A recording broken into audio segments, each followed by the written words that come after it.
like a ghost. Camille stood perfectly still next to her black Mercedes, her hand frozen on the door handle, unable to move or breathe. She had just returned from a 14-hour workday, exhausted and looking forward to going home, when she heard the voice. "Girl, you should see this car." The woman's voice bounced off the garage walls, sharp and excited. A Rolls-Royce Cullinan, black with cream leather interior. Derek had it delivered this morning with a giant red bow on top. Camille's heart stopped. Derek.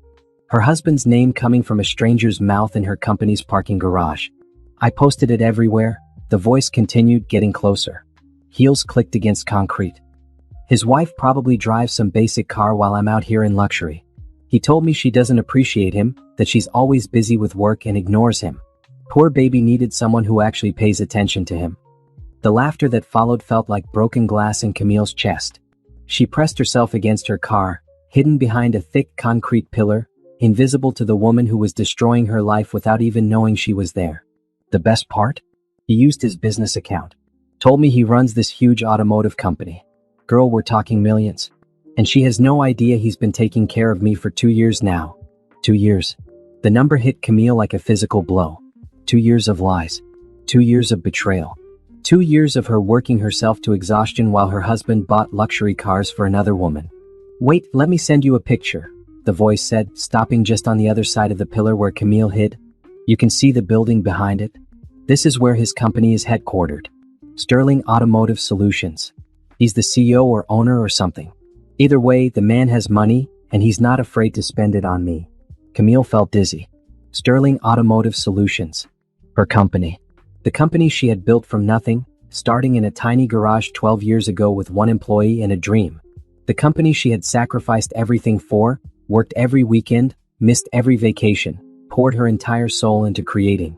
And this woman thought it belonged to Derek. "His wife's name is Camille or something boring like that," the voice continued, dripping with mockery. "He says she's always stressed, always working, no fun at all. Honestly, I don't know why he married her. Probably before he made all this money. Now he's stuck with her while he really wants to be with me." The woman's heels clicked away, her laughter echoing through the garage until the elevator doors closed and silence returned. Camille stood there for 10 minutes, maybe 20, unable to move. Her legs felt like water. Her hands shook so badly she dropped her keys twice trying to unlock her car door. When she finally got inside, she looked at herself in the rearview mirror. Her reflection showed a beautiful African-American woman with exhausted eyes, her hair pulled back in a neat bun, her expensive but practical suit wrinkled from the long day. She looked successful. She looked tired. She looked like someone who had been betrayed for 2 years without knowing it. Camille's phone buzzed. A text from Derek. "Working late again? There's leftover pizza in the fridge. Don't wait up for me. Love you." She stared at the message until the words blurred. "Love you." 2 words that now meant absolutely nothing. Her hands moved automatically, pulling up her banking app. Their joint account, the one she had added him to 5 years ago because he said it made him feel like they were a real team, showed a withdrawal from this morning. $50,000. The memo line read, "Personal expense.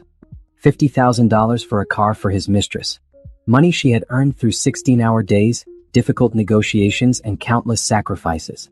Money that was supposed to be building their future together. Money he had stolen to impress another woman. Camille scrolled further. There were dozens of withdrawals. Jewelry stores.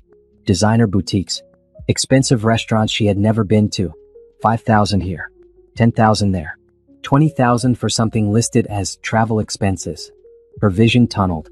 The numbers kept adding up in her head. Hundreds of thousands of dollars gone, given to a woman who mocked her in parking garages. Another text from Derek. "Actually, I might be home late tonight too. Client dinner. You know how it is." She knew exactly how it was. There was no client dinner. There was Heather, the woman with the Rolls-Royce and the designer heels and the cruel laugh. The woman who thought Derek was successful. The woman who had no idea that every expensive gift she received was bought with Camille's money. Camille put her phone down and started her car. The engine hummed quietly, a sound she usually found comforting.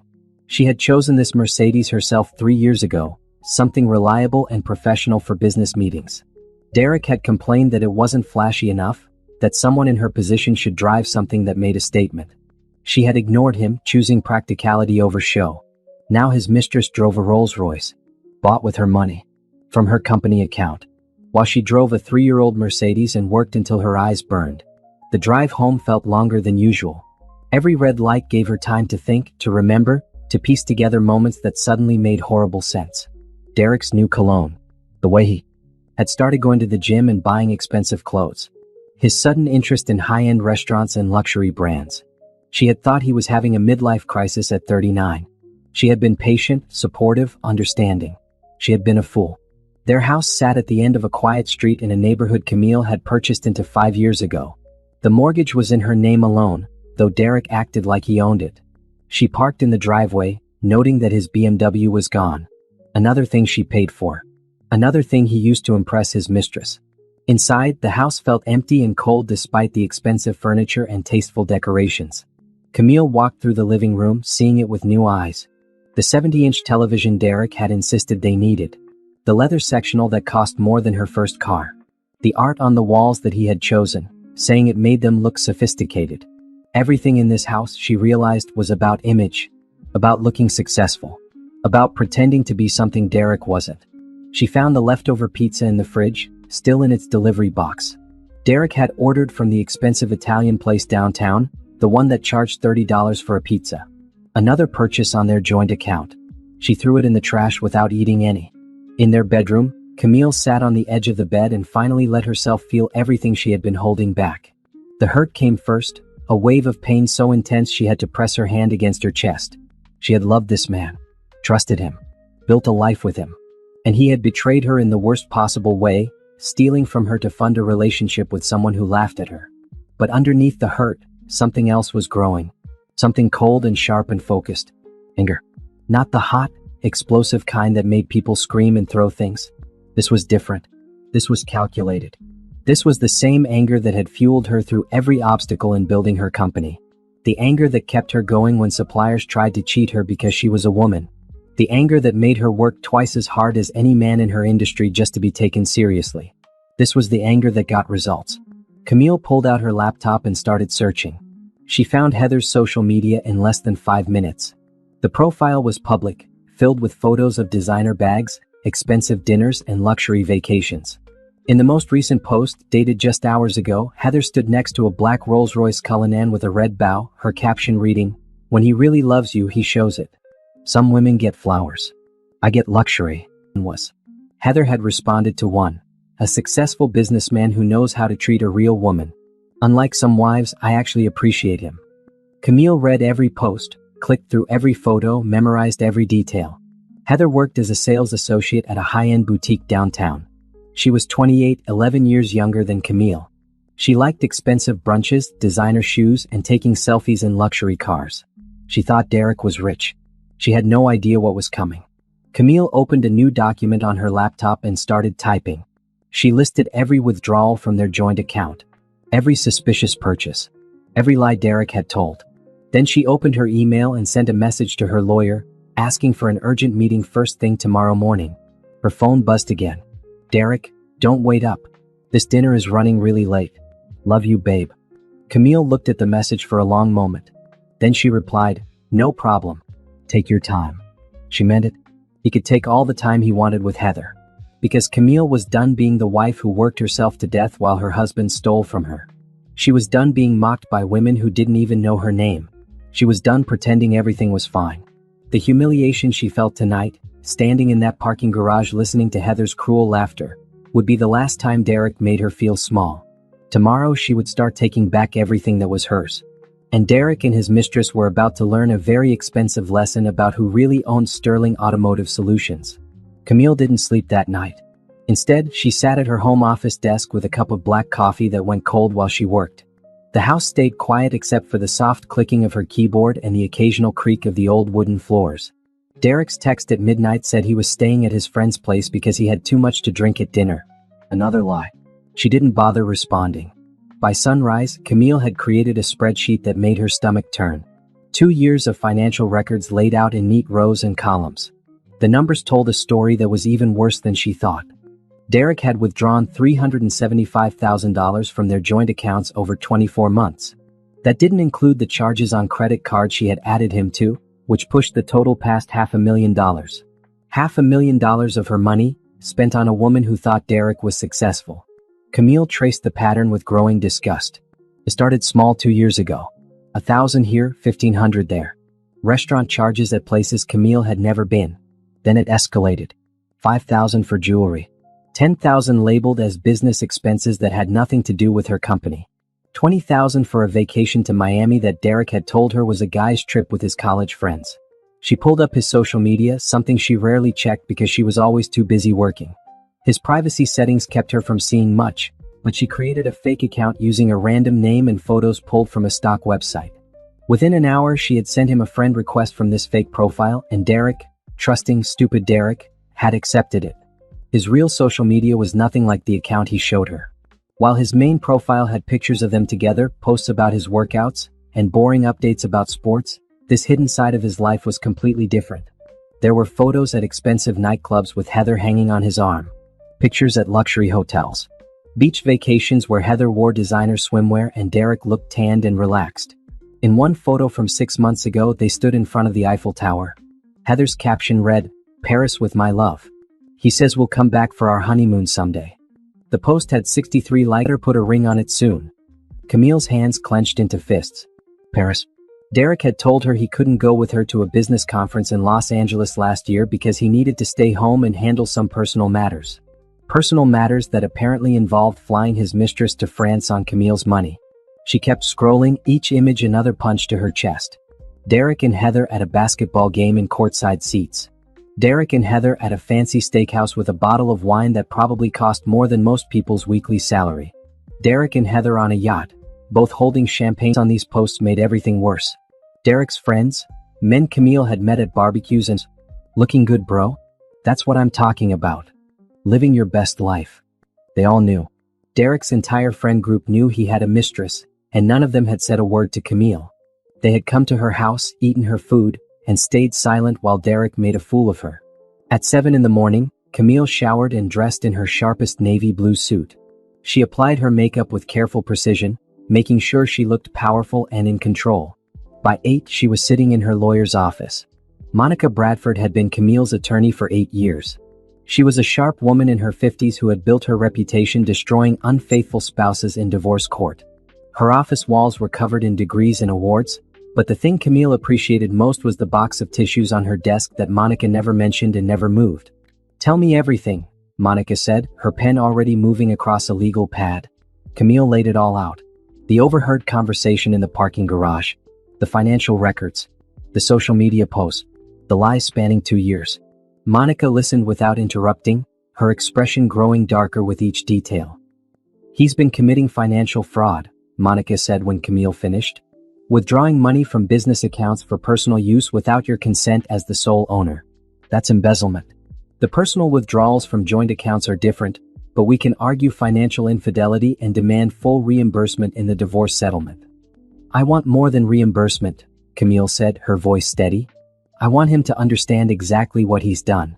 I want him to lose everything just like he tried to take everything from me." Monica smiled, and it wasn't a kind expression. "Then we need to be strategic. Don't confront him yet. We need to document everything, move your assets to protected accounts, and remove his access to your business completely. Can you pretend things are normal for a few more days?" Camille thought about Heather's laugh echoing through the parking garage. She thought about Derek's text messages filled with lies. She thought about 2 years of betrayal while she worked herself to exhaustion. "I can pretend for as long as it takes," she said. The next week was the hardest of Camille's life. She went to work every day, smiled at meetings, made decisions about her company, and came home to have dinner with Derek like nothing had changed. He kissed her on the cheek and asked about her day. She responded with generic answers while her mind calculated every lie he told her. "How was your day?" she asked on Wednesday night, setting down plates of pasta she had forced herself to cook. "Long," Derek said, scrolling through his phone. "Had back-to-back meetings all afternoon. This new client is demanding, but the commission will be worth it." There was no new client. Camille knew because she had started tracking his location using the phone plan she paid for. Derek had spent his afternoon at Heather's apartment across town, leaving at 6 to make it home for dinner. "That sounds stressful," Camille said, taking a bite of pasta she couldn't taste. "You know how it is in sales," Derek continued. "Always hustling, always pushing for the next deal. Someone has to keep money coming in, right?" The casual cruelty of that statement almost broke her careful composure. Someone has to keep money coming in. As if Derek contributed anything. As if his fake sales job, a position at a company where he barely showed up and certainly never closed any significant deals, was supporting their lifestyle. As if Camille's 12-hour days building an empire meant nothing. Right, she said softly, watching him shovel pasta into his mouth while texting someone under the table. Probably Heather. Behind the scenes, Camille was moving like a chess master. She met with her accountant, a precise man named George who had managed her company finances since the beginning. Together, they created a new corporate structure that removed Derek's name from everything. He was never actually on the ownership papers, George explained, adjusting his glasses. You added him as an authorized user on some accounts, but he has no legal claim to the company itself. We just need to revoke that authorization. Do it, Camille said. All of it. Every account, every card, every access point. What about the joint personal accounts? George asked carefully. Leave those for now, Camille said. I want him to think everything is normal. But move my assets into new accounts in my name only. Protect everything I've worked for. George nodded and got to work. By Friday, Camille's business was a fortress. Derek's access had been quietly revoked from every system. He could no longer withdraw from company accounts, use company credit cards, or access any financial information. But because he rarely checked these things, why would he when money just appeared whenever he wanted it? He didn't notice anything had changed. Camille also hired a private investigator, a woman named Tasha who came highly recommended. I need documentation of everything, Camille told her. Photos, videos, timeline of his activities. Everything that will hold up in court. Tasha was thorough. Within 3 days, she had produced a report that made Camille's anger burn even hotter. Derek and Heather had been on 4 vacations together in 2 years. They had a regular schedule. Derek would tell Camille he was working late or having guys' night, then spend the evening at Heather's apartment. On weekends when Camille was at work, he would take Heather shopping, buying her clothes and jewelry with credit cards attached to Camille's accounts. The investigator's report included photos of Derek and Heather having dinner at expensive restaurants, kissing in parking lots, and walking hand in hand through shopping districts. There were screenshots of text messages where Derek complained about Camille being boring and cold, where he promised Heather they would be together permanently soon, where he said his wife was just a business arrangement he was stuck with. One text message made Camille's blood run cold. Once I convince her to add me as part owner of her company, I'll divorce her and take half of everything. Then we can finally be together for real. Just need to be patient a little longer. He had been planning to steal her company. The business she built from nothing. The dream she had sacrificed everything for. Derek had been plotting to trick her into giving him ownership, then divorcing her and taking half. Camille sat in her office that Friday afternoon, reading those words over and over. The betrayal went so much deeper than an affair. This was calculated. This was planned. Derek had never loved her. He had only ever loved what she could give him. Her phone rang. Derek calling to say he would be home late again. Another lie. Another night with Heather. No problem, Camille said, her voice sweet. Take your time. She hung up and opened her laptop. Monica had sent over the first draft of divorce papers. They were brutal and beautiful. Camille read through every page, making notes and suggestions. They would file in 2 weeks, once every asset was protected and every piece of evidence was documented. But before that, Camille had one more thing to do. She needed to know exactly what Derek had told Heather about the company. She needed to understand how deep his lies went. And she had the perfect opportunity coming up. Next week, Sterling Automotive Solutions was hosting its annual charity gala, a huge event where the company showcased its latest innovations and raised money for automotive education programs. It was Camille's favorite event of the year, something she planned for months. Derek always attended as her spouse, playing the role of supportive husband. This year would be different.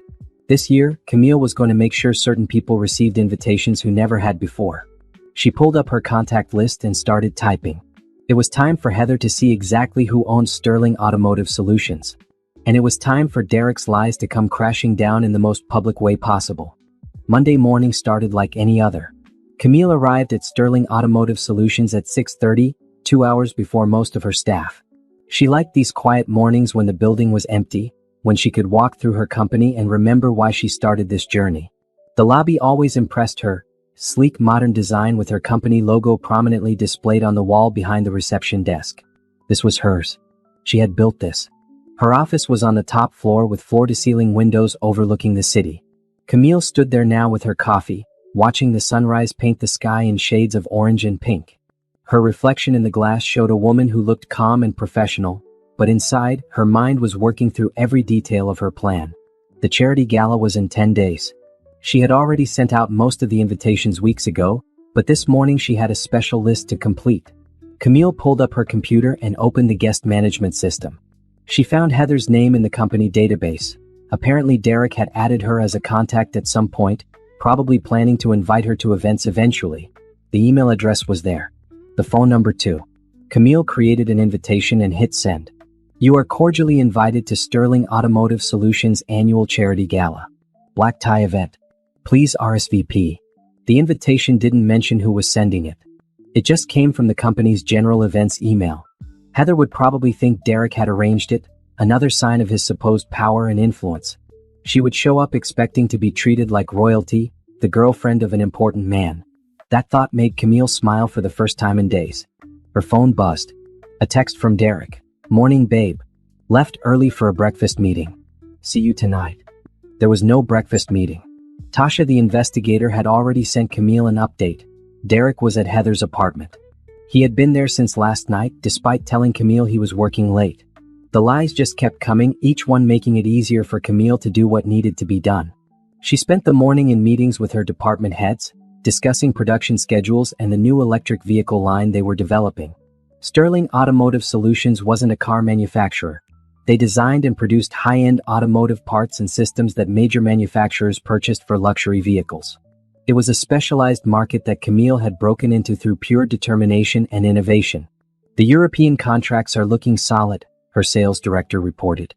We should have final signatures by month's end. That's $12 million in revenue for next quarter. Camille nodded, making notes. $12 million in revenue that Derek knew nothing about. He thought he understood her business, but he had never bothered to actually learn what she did. To him, Sterling Automotive Solutions was just a source of money he could steal from. After the meeting, Camille called Monica. I invited the mistress to the charity gala, Camille said. There was a pause on the other end. Then Monica laughed, sharp and approving. You're vicious. I love it. But are you sure you want to confront them publicly? I'm not confronting anyone, Camille said. I'm just letting Heather see reality. Let her walk into my company, see my name on everything, and understand exactly who Derek really is. The humiliation will be natural. And Derek? Derek won't know she's coming. That's the beautiful part. He'll show up expecting to play the role of supportive husband, and his mistress will be there watching. Let him try to lie his way out of that. What about after the gala? Monica asked. After the gala we file. I want the divorce papers served to him the next morning, when he's still trying to figure out what happened. By then, Heather will know the truth and Derek will have nothing left to stand on. And the financial claims? That's where it gets interesting, Camille said, pulling up the documents George had prepared. I've documented every fraudulent withdrawal, every personal expense charged to business accounts. I'm not just divorcing him, Monica. I'm suing him for embezzlement and demanding full restitution plus damages. He wanted half my company? He's going to end up owing me everything he has. Monica was quiet for a moment. This is going to be brutal, Camille. Are you ready for that? Camille thought about standing in that parking garage, listening to Heather mock her. She thought about Derek's text messages planning to steal her company. She thought about 2 years of lies while she worked herself to exhaustion. I'm ready, she said. That evening, Camille came home to find Derek on the couch watching television. He looked relaxed, comfortable, like a man without a care in the world. He smiled when she walked in. Hey babe, how was work? Busy, Camille said, setting down her bag. The gala is next week. Are you ready for it? Derek made a face. Those things are so boring. Do I have to go? Every year, Derek complained about the charity gala. Every year, Camille had to convince him to attend her most important event. And every year, he showed up and acted charming while secretly resenting every minute. But this year was different. This year, Camille needed him there. Yes, you have to go, Camille said firmly. It's important for the company. And it's important to me. Derek sighed dramatically. Fine. But you owe me for sitting through another one of your work events. The casual disrespect in his tone made Camille's jaw tighten, but she kept her expression neutral. I'll make it worth your while, she said, the words tasting like ash in her mouth. Derek seemed satisfied with that and went back to his show. Camille went upstairs to change, closing the bedroom door before letting out a slow breath. She could do this. She just had to maintain the act for 10 more days. Over the next week, Camille threw herself into final preparations for the gala. She met with caterers, approved flower arrangements, and confirmed that every detail was perfect. The event would be held at a luxury hotel downtown, with 300 guests including business partners, city officials, and major clients. It was Sterling Automotive Solutions' biggest night of the year, the event where Camille showcased everything her company had accomplished. This year, it would also be the night Derek's lies exploded in his face. Tasha continued sending investigator reports. Derek and Heather had been spending even more time together, perhaps sensing their opportunity was coming. Derek had apparently told Heather that after the gala, he was going to push Camille to make him a partner in the company. Heather was excited, already planning how they would celebrate once Derek finally got what he deserved from his marriage. The texts between them were nauseating. Derek complained constantly about Camille. She was too focused on work, she wasn't fun, she didn't appreciate him. Heather responded with sympathy and suggestions of things they could do once Derek was free and rich from the divorce settlement he expected. Neither of them had any idea what was really coming. 3 days before the gala, Camille received an RSVP notification. Heather had confirmed her attendance, adding a +1. She was bringing a friend, someone to witness her grand entrance into Derek's supposed world. The friend was probably the same woman from the parking garage, the one Heather had been on the phone with that terrible night. Perfect. The more people who witnessed this, the better. Camille also made one final business move that week. She met with her company's head of security, a former police officer named Jerome who took his job seriously. "I need you to do something for me at the gala," Camille said, handing him a photo of Derek and Heather together. "This man is my husband. This woman is his mistress. She'll be at the event as a regular guest, but he doesn't know she's coming. When things get complicated, I need you to make sure there's no scene. Escort anyone out quietly if necessary." Jerome studied the photo, his expression carefully neutral. "You want me to remove your husband from the gala?" "Only if he causes a problem," Camille said. "I'm hoping he'll leave on his own once he realizes what's happening. But I need to know you'll handle it if things get messy." "Understood," Jerome said. "Anything else?" "Yes. I want video footage of everything. Every entrance, every interaction, every moment. Can you make that happen?" "We always record the gala for security purposes," Jerome said. "But I can make sure we have extra coverage this year." Camille thanked him and left the security office feeling more prepared. Every piece was falling into place. All she had to do now was wait. At home that night, Derek was in a good mood.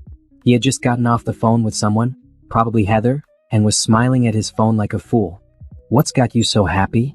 Camille asked, even though she knew exactly what. "Nothing," Derek said quickly. "Just thinking about the future. Good things coming, you know?" He had no idea how right he was. Good things were coming, just not for him. The night before the gala, Camille couldn't sleep. She lay in bed next to Derek, listening to him snore, and thought about everything that had led to this moment. She had loved this man once, trusted him, built a life with him, and he had betrayed her in ways she was still discovering. Tomorrow night, it would all come to an end. Tomorrow night, Derek and Heather would finally understand who they had been messing with. Tomorrow night, Camille would stop being the woman who got mocked in parking garages and become the woman who took back her power. She reached for her phone and opened her photos, looking at the picture she had taken of herself earlier that day. She was wearing the dress she had chosen for the gala, a stunning floor-length gown that made her look like royalty. It was elegant and powerful, the kind of dress that commanded attention. Tomorrow night, everyone would be paying attention to her. And Derek and Heather were going to wish they had never crossed Camille Sterling. The game was about to begin and Camille held all the cards. Friday morning arrived with clear skies and bright sunshine. Camille woke up at 5, too anxious to sleep anymore. Tonight was the gala. Tonight, everything would change. But before that, she had one more crucial piece of business to handle. She slipped out of bed quietly, leaving Derek still asleep. In her home office, she pulled up her laptop and reviewed the documents one final time. George had prepared everything perfectly. New corporate structure, new account access, new security protocols. Sterling Automotive Solutions was now completely protected from Derek's reach. But there was one last detail Camille wanted to handle personally. At 7, she was already at her office. The building was quiet this early, just security guards and a few dedicated employees who arrived before dawn. Camille rode the elevator to the top floor and walked past the executive offices until she reached the door marked Director of Operations. Derek's office. Except it wasn't really Derek's office. It was a courtesy space Camille had given him 3 years ago when he complained about not having anywhere to work. He barely used it, showing up maybe once a week to make phone calls and use the free coffee. But the nameplate on the door said, Derek Morrison, Director of Operations, a title that meant nothing and came with no actual responsibilities. Today that nameplate was coming down. Camille called Jerome from security. I need you to remove some items from this office and change the locks. Today before the gala. Jerome arrived with 2 maintenance workers. They started with the nameplate, unscrewing it from the door. Camille watched it come down with satisfaction. That fake title had let Derek pretend he was important, had given him credibility when he lied to Heather about his position in the company. Inside the office there wasn't much personal stuff. A few sports magazines. Some protein bars. A framed photo of Derek at a college football game. Everything went into a box. What should we do with it? Jerome asked. Storage for now, Camille said. He can collect it later if he wants it. The maintenance crew changed the locks and removed Derek's access card from the system. His keycard would no longer open any doors in this building. His login credentials for the company computer system were already disabled. George had handled that yesterday. By 8 in the morning, Derek Morrison no longer existed at Sterling Automotive Solutions. Camille returned to her office and started her normal workday, attending meetings and reviewing reports. Around 10, her assistant knocked on the door. There's someone here to see you, she said. She doesn't have an appointment, but she says it's important. Her name is Heather Preston. Camille's heart skipped. Heather was here? At the company? The gala wasn't until tonight. What was she doing showing up now? Send her in, Camille said calmly, even though her pulse was racing. A minute later, Heather walked into her office. She was younger than Camille expected, maybe late 20s, with long blonde hair styled in perfect waves. She wore an expensive designer outfit, probably purchased with money Derek had stolen, and carried a handbag that cost more than most people's monthly rent. Heather looked around the office with obvious approval, taking in the expensive furniture, the view, the awards on the walls. She didn't recognize Camille. She had no idea who she was talking to. Can I help you? Camille asked, keeping her voice professional and neutral. I'm looking for Derek Morrison, Heather said with a bright smile. He works here, but the receptionist said his office was closed. Something about moving offices? She said I should talk to you since you're the CEO. This was too perfect. Camille leaned back in her chair and studied the woman who had been sleeping with her husband for 2 years. Derek Morrison, Camille said slowly. What's your relationship with him? Heather's smile widened. I'm his girlfriend. Well, almost more than that, really. We've been together for a while now. He told me I should come by sometime and see where he works. I was in the area, so I thought I'd surprise him. I see, Camille said. And what did Derek tell you about his position here? He's the Director of Operations, Heather said proudly. Very important position. He helps run this whole company. He's been telling me about some big changes coming soon, actually. He might be getting promoted to partner. Every word felt like a slap, but Camille kept her expression neutral. Partner. That's interesting. Between you and me, Heather said, leaning forward like they were sharing secrets. Derek says the current owner is his wife, but she's really just a figurehead. Derek does all the real work. He's planning to buy her out soon and take full control. That's why I'm trying to be supportive, you know? Behind every successful man is a supportive woman. The audacity was breathtaking. Camille felt a cold fury settle in her chest, but she kept her voice level. Let me make sure I understand, Camille said. Derek told you he runs this company and that he's planning to buy out the owner? Exactly. Heather looked pleased that someone understood. His wife is nice, I guess, but she doesn't really get the business side of things. Derek says she got lucky early on, but now he has to fix all her mistakes. Once he takes over, he's promised we can finally be together openly. I'm actually really excited about it. Camille stood up and walked to the window, needing a moment to control her reaction. She looked down at the parking lot below, where she could see the black Rolls-Royce Cullinan that Derek had bought for this woman with stolen money. That's your car down there? Camille asked, pointing. The Rolls-Royce. Heather joined her at the window, beaming. Yes, Derek got it for me last week. Early birthday present. Isn't it gorgeous? He said a woman like me deserves to drive something special. A woman like you, Camille repeated softly. Someone who appreciates him, Heather said. Someone who doesn't just see him as a wallet or a convenience. We have a real connection, you know? Not like his marriage, which is basically just a business arrangement at this point. Camille turned to face her. I have some difficult news for you, Heather. Derek Morrison doesn't work here anymore. His office has been closed, and his position has been terminated. Heather's smile faltered. What? That can't be right. Derek would have told me. When was the last time you spoke to him about his work here? Yesterday, Heather said defensively. He was talking about meetings and contracts and all kinds of business stuff. Then Derek was lying to you, Camille said bluntly. There are no meetings. There are no contracts. Derek Morrison has never had any real authority in this company. The courtesy title he was given has been revoked, and he no longer has access to this building or any company resources. Heather's face went pale. You can't do that, Derek said. Derek said a lot of things that aren't true, Camille interrupted, including whatever he told you about buying out the owner. That's never going to happen because the owner of Sterling Automotive Solutions is not interested in selling. Not to Derek, not to anyone. Well, maybe you don't know what you're talking about, Heather snapped, her friendly tone disappearing. Derek told me the owner is his wife, some woman named Camille. Maybe I should talk to her instead. Camille walked back to her desk and picked up one of her business cards. She handed it to Heather and watched the color drain from her face as she read it. Camille Sterling, founder and CEO, Sterling Automotive Solutions. Heather stared at the card, then at Camille, then back at the card. Her mouth opened and closed without sound. That's right, Camille said quietly. I'm the wife. I'm the owner. And every dollar Derek spent on you, the car, the clothes, the jewelry, the vacations, all of it was stolen from me. From my company. From my accounts. No, Heather whispered. Derek said. Derek is a liar, Camille said flatly. He has no money. He has no power. He has no position here. Everything he told you was fiction designed to impress you. And everything he gave you was bought with money he embezzled from me. Heather backed toward the door, still clutching the business card. This is crazy. Derek loves me. He's leaving you. He told me. He told you whatever would keep you interested, Camille said. But the reality is that Derek is a fraud. And you, Heather, have been driving around in a car purchased with stolen funds. That makes you an accessory to his crimes. I didn't know. Heather's voice rose. You thought you were special, Camille said. You thought you had landed a rich, successful man who would take care of you. But you were wrong. And now you're going to face the consequences along with Derek.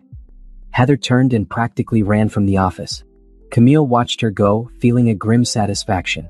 That hadn't been part of the plan, but it worked even better than the gala surprise would have. Heather now knew the truth, and she had hours to panic before tonight's event.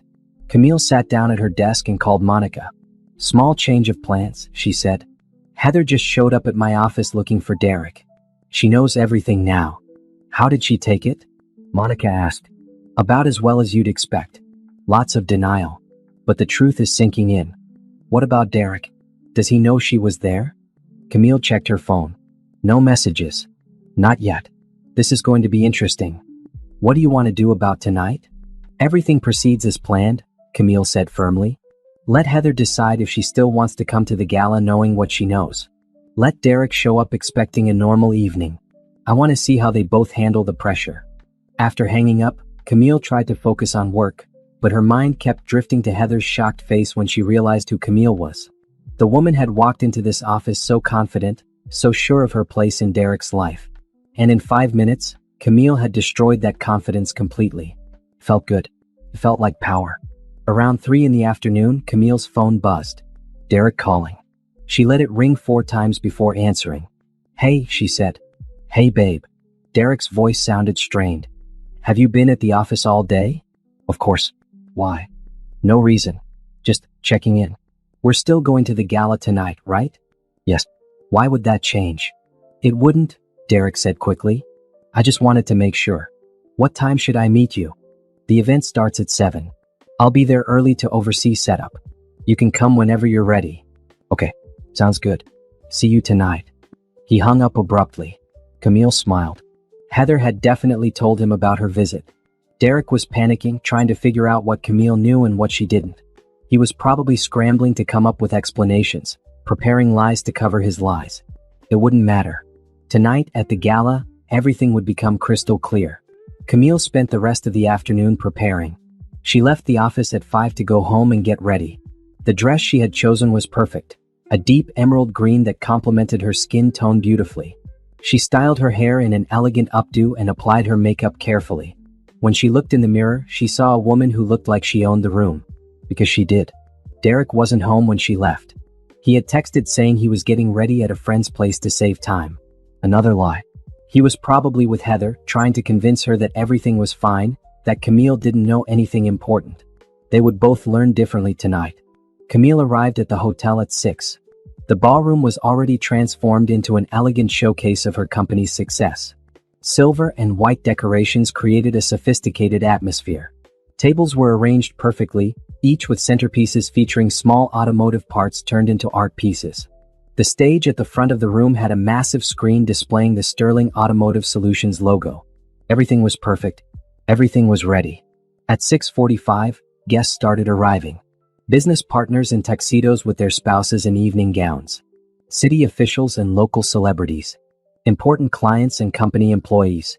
Everyone who mattered in Camille's professional world was here to celebrate her success. At 7:15, Derek arrived. He was wearing his tuxedo and looking nervous. His eyes scanned the room constantly, like he was searching for someone or expecting trouble. He found Camille near the bar and approached with a forced smile. "You look beautiful," he said, kissing her cheek. "Thank you," Camille said coolly.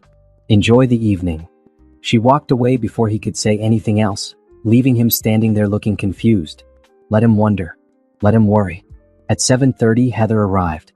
She was wearing a red dress that was too flashy for the elegant atmosphere. Her friend was with her, a woman in an equally inappropriate outfit. They stood in the entrance looking around with wide eyes, clearly overwhelmed by the scale and sophistication of the event. Then Heather spotted Derek across the room, standing with a group of Camille's business partners. She started walking toward him. Camille watched from a distance, waiting for the moment Derek realized his mistress was at his wife's gala. It took 30 seconds. Derek turned, saw Heather approaching, and his face went absolutely white. He looked around frantically, spotted Camille watching him, and froze. The evening was about to get very interesting. The ballroom fell into a strange kind of silence when Heather walked up to Derek. Conversations didn't stop exactly, but they shifted. People sensed drama the way they might notice a sudden drop in temperature. Camille watched from her position near the stage, a glass of champagne in her hand, as Derek's worst nightmare unfolded. "Derek." Heather's voice carried across the room, bright and cheerful and completely unaware of the social disaster she was creating. "I didn't know you'd be here. What a coincidence." Derek stood frozen between Heather and the group of business executives he had been talking to.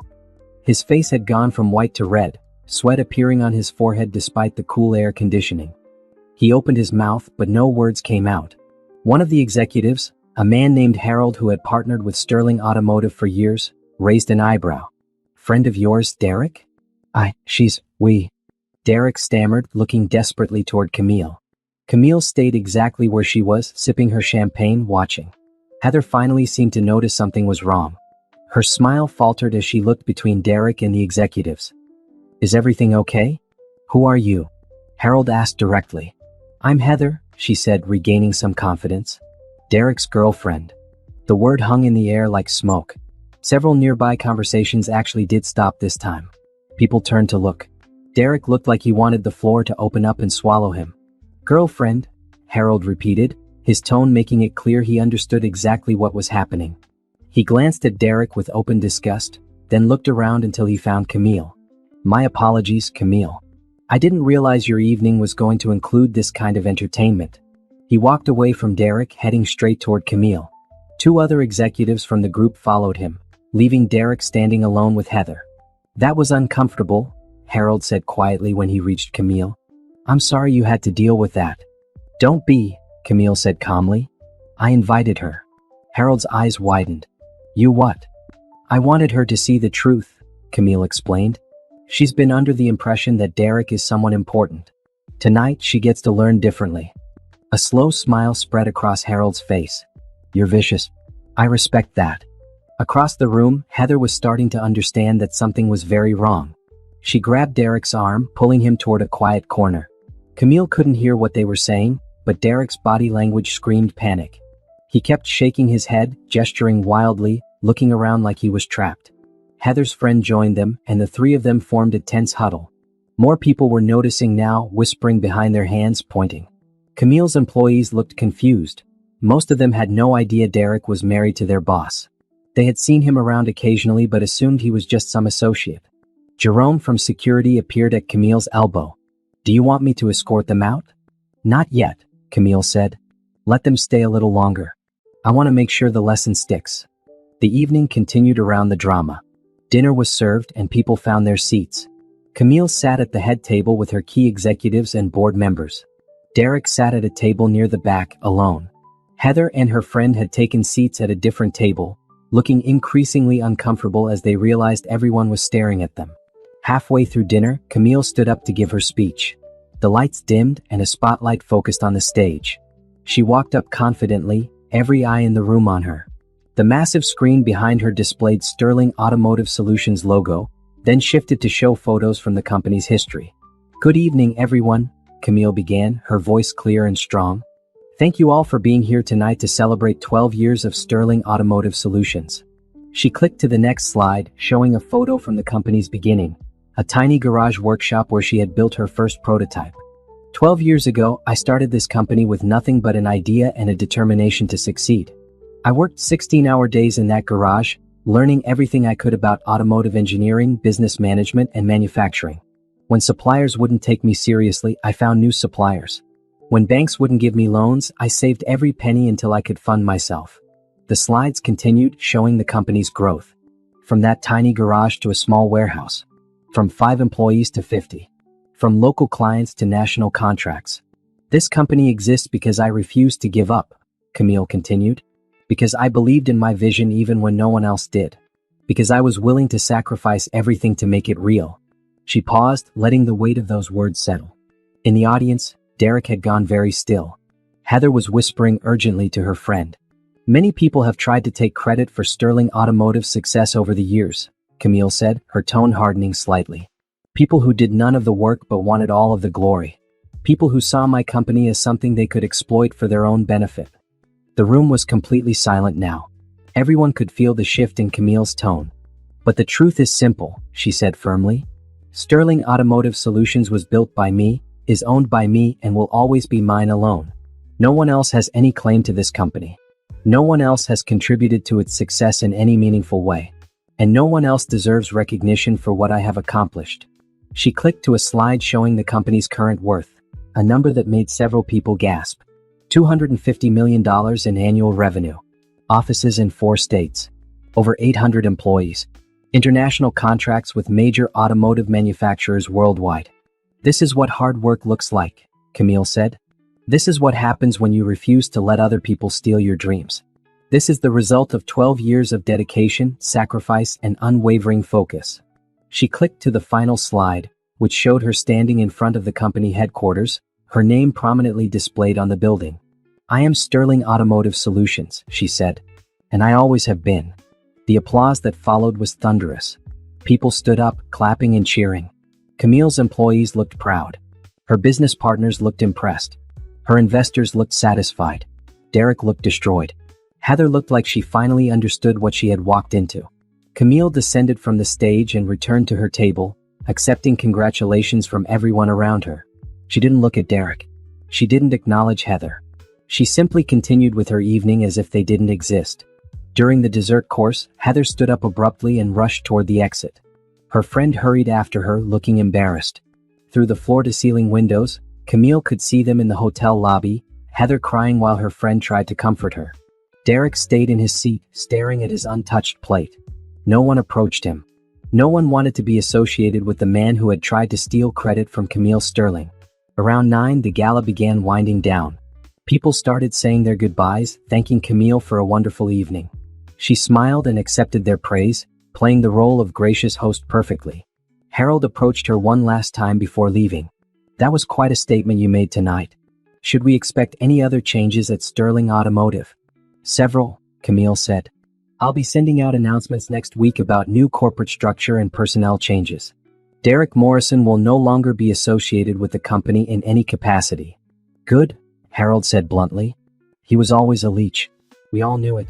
I'm glad you're finally cutting him loose. After Harold left, Jerome appeared again. The mistress left about 20 minutes ago. She was crying. Derek is still here sitting alone. What do you want me to do? Nothing, Camille said. Let him sit there. Let him feel the weight of what he's lost. By 10 o'clock, the ballroom had mostly cleared out. A few stragglers remained, chatting near the bar. Camille stood near the stage, watching the staff begin cleanup. And Derek finally approached her. He looked terrible. His eyes were red. His tuxedo was rumpled. He moved slowly, like every step required tremendous effort. Camille, he said quietly, can we talk? We can talk right here, Camille said, not moving. Derek glanced around at the remaining guests and staff. Please, not here. Can we go somewhere private? Why would I do that? Because we're married, Derek said desperately. Because we need to discuss this. There's nothing to discuss, Camille said calmly. You betrayed me. You stole from me. You tried to ruin me. What exactly do you think we need to talk about? I can explain. Don't bother. I heard you explaining to Heather that you run my company. I heard you explaining to your friends that I'm just lucky and you're the real talent. I heard you explaining to Heather that you plan to steal my company and divorce me. Derek's face went white again. You? How did you? I know everything, Derek. Every lie you told. Every dollar you stole. Every moment you spent with her while I worked to build something real. I know all of it. I'm sorry, Derek whispered. I made mistakes, but we can fix this. We can go to counseling. We can. No, Camille interrupted firmly. We can't fix anything because there's nothing left to fix. You killed this marriage when you decided to betray me. You destroyed any chance of reconciliation when you stole from me. And you eliminated any possibility of forgiveness when you tried to take my company. Please, Derek begged. I love you. You love my money, Camille corrected. You love the lifestyle I provided. You love being able to pretend you're successful. But you never loved me. If you had, you wouldn't have done any of this. Derek grabbed her arm. Camille, please. Jerome was there instantly, pulling Derek's hand away from Camille. That's enough. Time for you to leave. She's my wife. Derek shouted, drawing attention from everyone still in the ballroom. Not for long, Camille said coldly. You'll be served divorce papers tomorrow morning. They detail every crime you committed, every dollar you stole, and every lie you told. My lawyers will be pursuing both divorce and criminal embezzlement charges. I'm going to take you for everything you have, Derek. And when I'm done, you'll have nothing left except the memory of how badly you messed up. Derek stared at her, tears streaming down his face. You can't do this. I already have, Camille said. Now get out of my event. Get out of my company. And get out of my life. Jerome and another security guard escorted Derek out of the ballroom. He went without further resistance, his shoulders slumped in defeat. Camille watched him go without a trace of sympathy. When the doors closed behind him, she let out a slow breath. It was done. The performance was over. Derek knew the truth. Heather knew the truth. Everyone who mattered knew the truth. Camille Sterling had taken back her power, and she was never giving it away again. Saturday morning arrived too early. Camille had barely slept, her mind replaying every moment of the gala. But she was awake at 5 anyway, energized despite her exhaustion. Today was the day everything became official. Today Derek would be served divorce papers. Today the legal battle began. She made coffee and sat in her home office, still wearing her pajamas, watching the sun rise through the window. The house was quiet. Derek hadn't come home last night. She didn't know where he had gone and didn't care. At 8 in the morning, Monica called. The process server is on his way to the address you provided. Should arrive around 9. Perfect, Camille said. What about the embezzlement charges? Filed with the district attorney's office yesterday afternoon. They're reviewing the evidence now. Given the amount involved and the clear documentation, they'll likely move forward with criminal charges. Criminal charges. Derek wouldn't just be divorced and broke. He would have a criminal record. The thought should have made Camille feel guilty, but it didn't. Derek had stolen over $500,000 from her. He deserved every consequence coming his way. What about Heather? Camille asked. The cease and desist letter was delivered this morning, Monica said. She has 72 hours to return the Rolls-Royce and all other items purchased with your funds. If she refuses, we'll pursue civil action. She'll return everything, Camille predicted. She knows she doesn't have a choice. After hanging up with Monica, Camille spent the morning catching up on emails and work reports. Normally, she would be at the office on Saturday, but today she wanted to be home when Derek finally showed up. She wanted to see his face when he realized he had lost everything.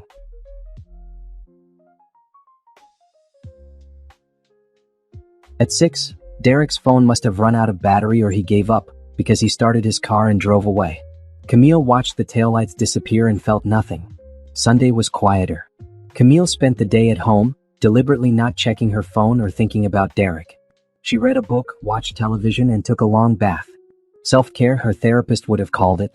Camille called it survival. Monday morning brought new developments. Monica called with news. Derek's lawyer contacted me. They want to negotiate. Negotiate what? Camille asked. Everything. The settlement amount. The criminal charges. They're offering full repayment over time if you'll drop the embezzlement case. Tell them no, Camille said immediately. Full repayment now, not over time. And I'm not dropping the criminal charges. He doesn't have that kind of money, Camille. His lawyer made that very clear. Then he can sell everything he owns. His car, his clothes, his watch collection. Everything. I don't care how he gets the money. He stole from me and I want it back. Monica was quiet for a moment. This is going to destroy him completely. You understand that, right? He'll be bankrupt and potentially facing jail time. Good, Camille said firmly. He tried to destroy me. Turnabout is fair play. Tuesday brought more news. The district attorney's office had officially filed criminal charges against Derek for embezzlement. He would have to appear in court within 30 days. The news made local headlines. Local man charged with embezzling from wife's successful company. Camille ignored all of them. This wasn't about publicity. This was about justice. But the news had other effects. Derek's friends started distancing themselves from him. The men who had covered for his affair, who had congratulated him on his lifestyle, suddenly wanted nothing to do with him. He was toxic now, a criminal, someone who couldn't be trusted. Wednesday, Camille received a call from an unknown number. Against her better judgment, she answered. Camille? It was Heather, her voice small and scared. Please don't hang up. I should, Camille said. But I'll give you 2 minutes. I returned the car, Heather said quickly. And the jewelry. And the designer bags. Everything Derek gave me. It's all gone. I even quit my job because I can't afford to live here anymore without his money. Good, Camille said coldly. I just wanted you to know that I'm sorry, Heather continued. I didn't know he was stealing from you. I thought he was just rich. I thought he actually cared about me. But he lied to both of you, didn't he? Don't compare our situations, Camille said sharply. Derek didn't lie to you the way he lied to me. You were his mistress. I was his wife. We are not the same. I know, Heather whispered. I wanted to say I'm sorry. For what I said that night in the parking garage. I didn't know who you were.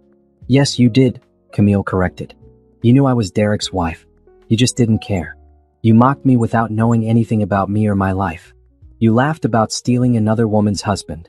Don't call me now looking for sympathy because your situation fell apart. She hung up and blocked that number too. Thursday, Derek's lawyer made another attempt to negotiate. This time, they offered 75% repayment and community service in exchange for dropping the criminal charges. Still no, Camille told Monica. He pays back 100% and the criminal case proceeds. No negotiation. His lawyer says he's planning to declare bankruptcy. Then he'll be bankrupt with a criminal record, Camille said. That's his choice. Friday evening, exactly 1 week after the gala, Camille received a final message from Derek. It came from a number she didn't recognize, so it got through before she could block it. You won. I've lost everything. My friends are gone. Heather won't talk to me. I'm probably going to jail. I have no money and no job. You destroyed my entire life. I hope you're happy. Camille read the message 3 times. Then she typed a response. You destroyed your own life when you decided to betray me. All I did was stop pretending I didn't notice. Good luck, Derek. You're going to need it. She sent the message, blocked the number, and deleted the entire conversation. That was the last communication she would ever have with Derek Morrison. It was finally over. The unraveling was complete. Derek had lost everything: his marriage, his access to money, his reputation, his freedom. He was facing criminal charges and bankruptcy. His mistress had abandoned him. His friends had turned their backs. And Camille? Camille had her company, her integrity, and her self-respect. She had taken back her power and refused to be a victim. The unraveling hadn't just been Derek's destruction. It had been Camille's liberation. 2 weeks after the gala, Sterling Automotive Solutions held its quarterly board meeting. Camille had scheduled it deliberately, knowing that the board members would want answers about the situation with Derek. She planned to give them those answers in a way that left no room for doubt about who controlled this company. The conference room on the top floor was designed to impress. A long mahogany table surrounded by leather chairs. Floor-to-ceiling windows offering views of the city. And at the head of the table, Camille's chair sat slightly elevated, a subtle but clear indicator of hierarchy. The board members arrived promptly at 9. These were serious people. Investors who had backed Sterling Automotive during its expansion, industry experts who advised on strategy, and the 3 senior executives who ran major departments. All of them had heard rumors about Derek. All of them wanted the truth. Camille let them settle into their seats before beginning. She stood at the head of the table, commanding the room with her presence. "Thank you all for being here," she said. "I know there's been a lot of speculation about recent events, so I want to address everything directly." She clicked a button, and the screen behind her lit up with a presentation title, Corporate Restructuring and Future Vision. 2 weeks ago, I discovered that Derek Morrison had been systematically embezzling funds from both my personal accounts and company resources, Camille stated bluntly. Over a 2-year period, he stole more than $500,000 to fund an affair and maintain a lifestyle far beyond his means. Shocked murmurs ran around the table. Even though they had heard rumors, hearing the actual numbers made it real.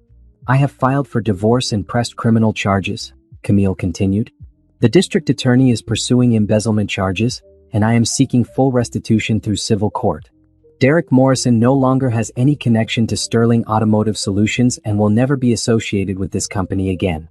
One board member, an investor named Patricia, raised her hand. "Was he ever actually involved in company operations?" "No," Camille said firmly. "Derek Morrison held a courtesy title with no actual responsibilities.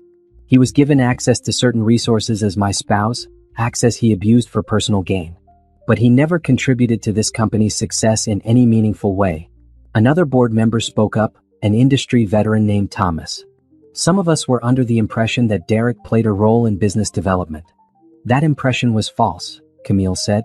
"Derek deliberately misrepresented his position to people outside this company. He took credit for deals he had nothing to do with. He claimed expertise he didn't possess. He used his connection to me to fraudulently present himself as someone important."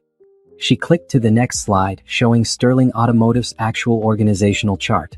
Derek's name appeared nowhere on it. "This is the reality of our corporate structure," Camille said. "As you can see, I am the sole owner and CEO. Our 3 division heads report directly to me. Every major decision, every successful contract, every innovation that has made this company successful, all of it happened without Derek Morrison's involvement." Patricia nodded approvingly. "I always suspected as much. I'm glad you're making it official." Camille moved to the next slide, showing financial projections. "With Derek's access revoked and my personal finances secured, Sterling Automotive is positioned for unprecedented growth. The European expansion is moving forward. Our new electric vehicle component line is generating significant interest. And we have 3 potential acquisitions under consideration that will strengthen our market position." The mood in the room shifted from concern to excited. This was what the board wanted to hear. Not drama about a failed marriage, but vision for the company's future. For the next hour, Camille walked them through detailed plans for expansion. New facilities in 2 states. Partnerships with 3 major automotive manufacturers. Research and development investments that would position Sterling Automotive at the forefront of industry innovation. "Without the drain on resources that Derek represented," Camille concluded, "we can finally operate at full potential. The future of Sterling Automotive has never been brighter." The board voted unanimously to approve her expansion plans. They also voted to formally remove any references to Derek from company materials and to release a public statement clarifying that he had never held any actual position of authority. After the meeting ended and the board members left, Patricia lingered behind. "That was masterfully done," Patricia said. "You turned a potential scandal into a demonstration of strength." "I learned a long time ago that controlling the narrative matters," Camille replied. "Derek tried to make himself seem important. I'm simply correcting the record. What happens next? With the criminal case?" "That's out of my hands," Camille said. "But my lawyers are confident. The evidence is overwhelming." Patricia nodded. "Good." Men like Derek need to face consequences. Otherwise, they'll keep doing this to other women. After Patricia left, Camille stood alone in the conference room looking out at the city. She had just reclaimed her company's narrative. No one would ever again think Derek Morrison had contributed anything to Sterling Automotive's success. That afternoon, the company's public relations team released the statement the board had approved. Sterling Automotive Solutions wishes to clarify that Derek Morrison has never held any operational role within the company.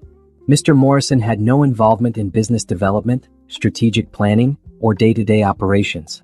The company was founded, built, and continues to be led solely by CEO Camille Sterling.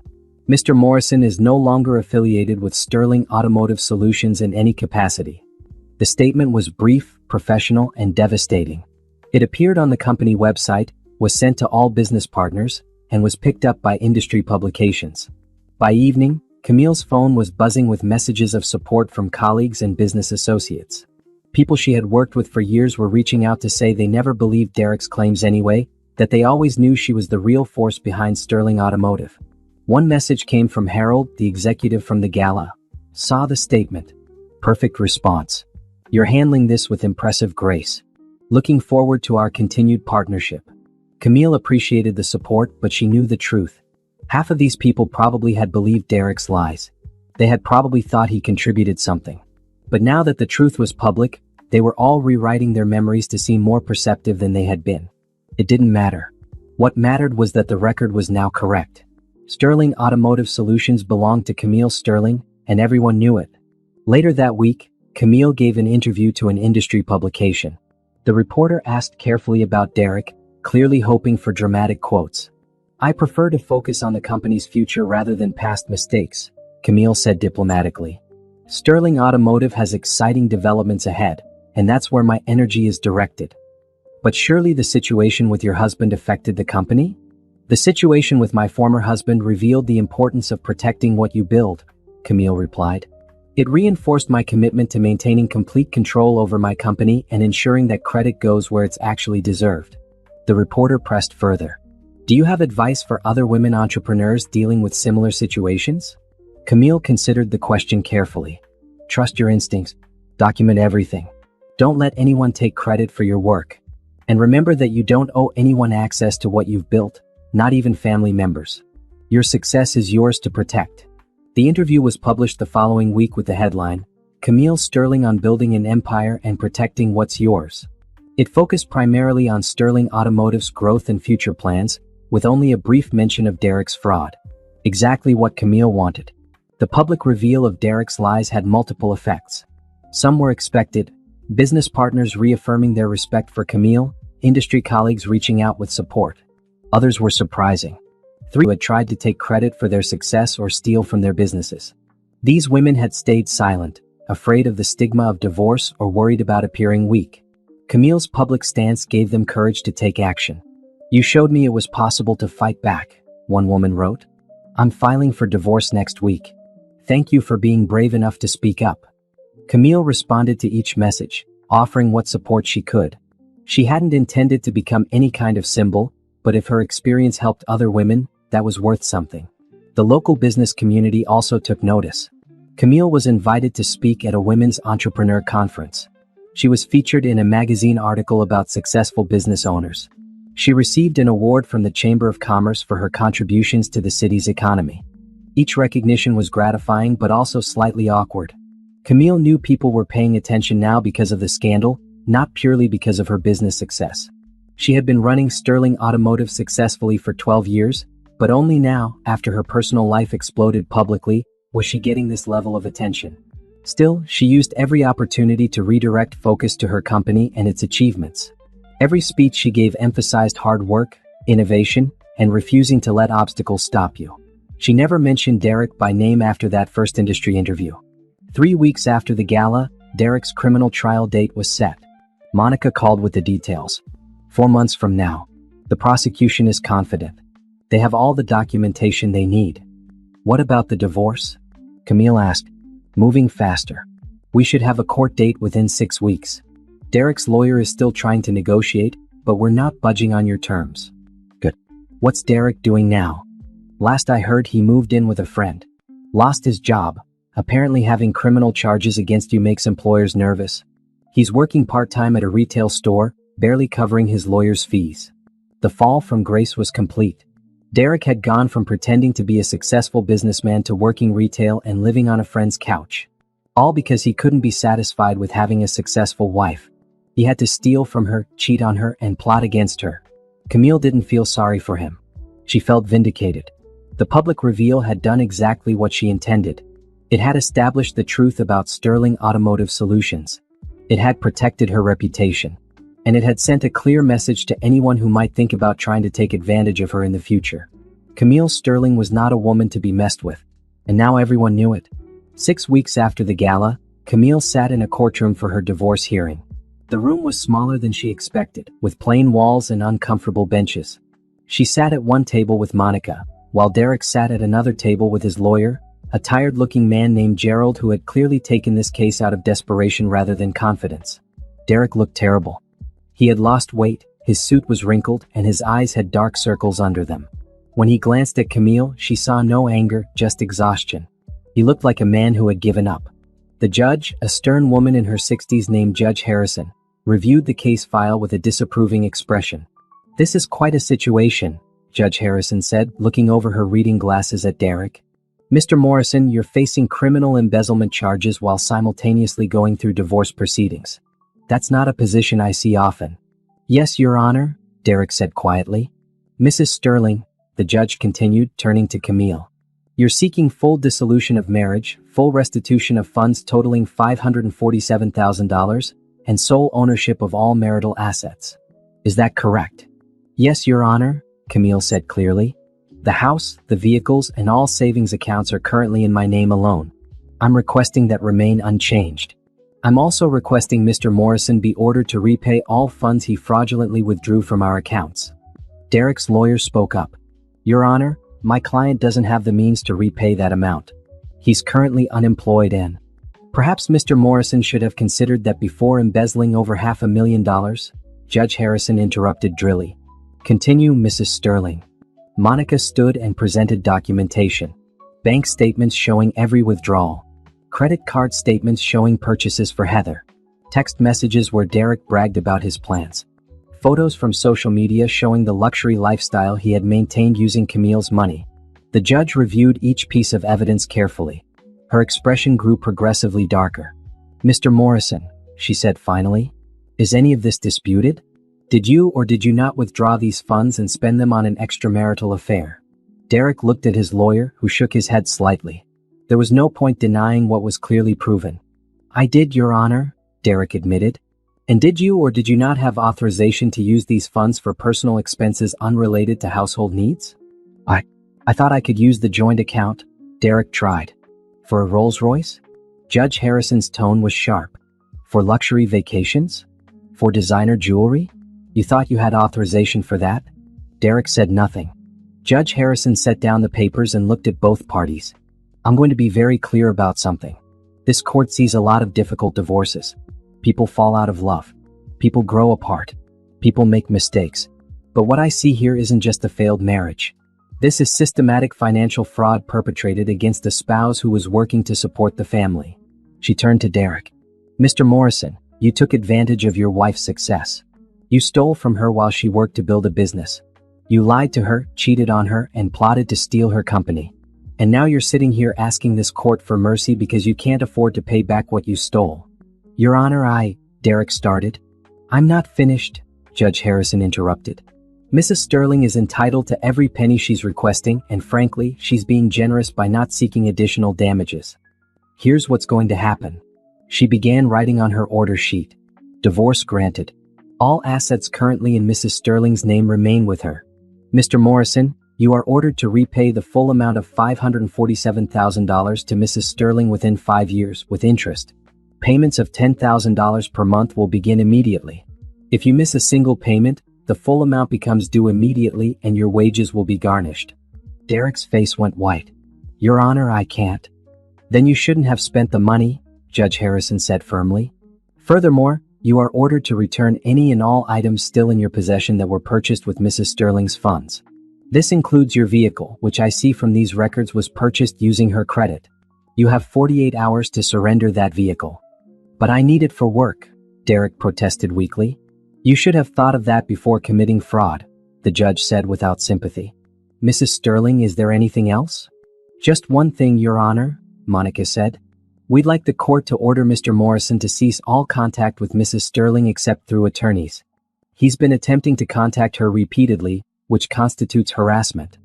Granted, Judge Harrison said immediately. Mr. Morrison, you are not to contact Mrs. Sterling directly for any reason. All communication goes through lawyers. Violation of this order will result in contempt charges. Do you understand? Yes, Your Honor, Derek whispered. Judge Harrison signed the order and handed copies to both lawyers. This divorce is final. Court dismissed. As everyone stood to leave, Derek tried to approach Camille. Please, can we just? Jerome, who had accompanied Camille to court as security, stepped between them. No contact. Judge's orders. Derek backed away looking lost. Camille walked out of the courtroom without giving him a second glance. Outside the courthouse, Monica looked pleased. That went even better than expected. 5-year repayment timeline is generous, but the monthly payment amount will ensure he feels it. And getting your car back is a nice bonus. He won't be able to keep up with those payments, Camille predicted. Probably not, Monica agreed. Which means we can pursue garnishment and collection. Either way, you're getting your money back. 2 days later, Derek returned the BMW. He had someone drop it off at Camille's house with the keys in the mailbox. She never saw him. 3 weeks after the divorce hearing, the criminal trial for embezzlement began. Camille had to testify, describing how she discovered Derek's theft and documenting the financial impact on her business and personal life. The prosecutor was a sharp young woman named Andrea who presented the case efficiently. She laid out every withdrawal, every lie, every fraudulent expense. She showed the jury Derek's text messages where he bragged about stealing from Camille. She presented testimony from George the accountant about how Derek's actions had nearly compromised the company's financial stability. Derek's defense lawyer tried to argue that the money came from joint accounts, so Derek had a right to use it. The prosecutor destroyed that argument by showing the sheer amounts involved and the fraudulent nature of how Derek had accessed company resources. The trial lasted 3 days. The jury deliberated for less than 2 hours. Guilty on all counts. Derek's sentencing was scheduled for 4 weeks later. The prosecution was seeking jail time plus restitution. Derek's lawyer was begging for probation and community service. Camille didn't attend the sentencing hearing. She had said everything she needed to say during the trial. Whatever happened to Derek now was between him and the justice system. Monica called her that afternoon with the results. 18 months in jail, suspended to 6 months with good behavior. 5 years probation. Court ordered restitution of $547,000, which runs concurrent with the divorce judgment. Basically, he got off light because this was his first offense. 6 months isn't light, Camille said. It's lighter than it could have been, Monica replied. But combined with the probation and the restitution order, he's going to be dealing with consequences for years. After Monica hung up, Camille sat quietly in her office, processing the information. Derek was going to jail. Not for long, but long enough to understand that actions have consequences. The legal strike had landed exactly as intended. That evening, Camille received an unexpected call from Patricia, the board member who had supported her throughout the divorce. I heard about the sentencing, Patricia said. How are you doing? I'm fine, Camille said honestly. This needed to happen. It did, Patricia agreed. But that doesn't mean it's easy. Even when you're doing the right thing, it can be emotionally complicated. Camille appreciated the acknowledgement. Everyone had been treating her like a warrior, someone who was purely strong and unaffected. But the truth was more complex. She was relieved the legal battles were over. She was satisfied with the outcomes. But she was also tired, emotionally drained, and ready to move on with her life. Thank you for checking in, Camille said. It means a lot. You've handled this entire situation with remarkable grace, Patricia said. A lot of women would have just walked away quietly. You stood up for yourself and held Derek accountable. That takes courage. After ending the call, Camille allowed herself a rare moment of emotion. She had won every legal battle. Derek had been held accountable through both criminal and civil court. Justice had been served. But winning didn't erase the hurt. It didn't undo 2 years of betrayal. It didn't restore the trust Derek had destroyed. The legal strike had accomplished everything Camille set out to do. Derek had lost his freedom, his reputation, and his financial security. He would spend the next several years paying for his crimes, both literally and figuratively. But for Camille, the victory felt hollow. Not because she regretted her actions, she didn't, but because she had lost something too. She had lost 2 years of her life to Derek's lies. She had lost the belief that her marriage meant something. She had lost the ability to trust easily. The legal battles were over. Derek had been defeated. Justice had been served. Now Camille needed to figure out how to move forward and rebuild the parts of her life that Derek had damaged. The war was won, but the healing was just beginning. 3 months after Derek's sentencing, Camille stood in her newly renovated office, looking at the changes she had made. New furniture, new artwork, a complete redesign that eliminated every trace of the past. This space was hers now, unmarked by Derek's presence or anyone else's influence. Sterling Automotive Solutions had experienced unprecedented growth since the divorce. With Derek's theft exposed and stopped, Camille had been able to properly invest in expansion. The European contracts had come through, worth $15 million. The new electric vehicle component line was exceeding projections. 2 smaller companies had been acquired, strengthening Sterling Automotive's market position. The business was thriving. But that success came with unexpected complications. Camille's phone buzzed with a text from Monica. Derek's lawyer requesting meeting. Says it's urgent. Camille sighed. She had hoped Derek was finally out of her life, but apparently not. What does he want now? Didn't say. But Gerald sounds desperate. Worth 5 minutes of your time? Against her better judgment, Camille agreed to a phone call. That afternoon, Gerald's voice came through sounding defeated. Mrs. Sterling, thank you for taking this call. I know you have no obligation to speak with me. That's correct. What do you want? It's about Derek's restitution payments. He's struggling to make them. He's working 3 part-time jobs, but it's not enough to cover the monthly amount ordered by the court.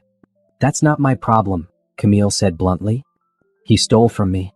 He owes me that money. How he pays it back is his concern, not mine. I understand, Gerald said carefully. But Derek is 2 months behind on payments. If he falls any further behind, the court will issue a warrant and he'll go back to jail. He's trying, Mrs. Sterling. He really is. He should have tried not to steal from me in the first place. There was a long pause. Derek wanted me to ask if you would consider reducing the monthly payment amount. Maybe extending the timeline. Anything that would make the payments manageable. No, Camille said firmly. The court set those terms based on the amount Derek stole. I'm not reducing anything. If Derek can't make the payments, he can sell whatever possessions he has left. He can get better paying jobs. He can figure it out. But I'm not making this easier for him. He's living in a studio apartment with no furniture, Gerald said quietly. Working 18-hour days just to survive.